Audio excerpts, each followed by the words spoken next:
Advance Happy Fiesta po.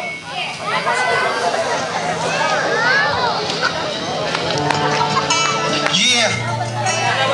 Sa awit din po namin na ito, wala po kami pinaparinggan, pinapahapyawan o kahit sino man taong pinupunto. Ang nais lang po namin, may hatid sa inyo ang mensahe. Isang mensahe po na hatid po namin sa ating bayan.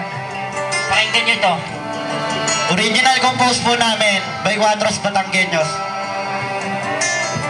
Bakit ba kailangan na mapatayan, magsisihan kung meron namang inaasa isang pagmamahal?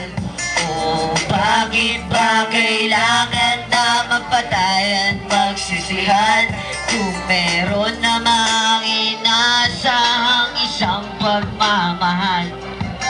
Sa isip may gumugulo, sa tenga may bumubulong na may puot sa dibdib. Kaya ngayon nagtatanong kailan pa ba matatapos ang mga alitan? Bagat ang daming nadadamay sa inyong pagitan. Bakit hindi magkaisa na sa ganon umulan upang mga pangarap ay unti-unting matupad? Bagat ang daming Pilipino nakapit sa patalim dahil sa mga gobyerno at pangulo sakit. Panay at tinawakasan ang mga bakbakan upang kami mahihirap ay di maapakan ng mga mayayaman na langoy sa pera at sana ay tigilan na mala-impernong gera.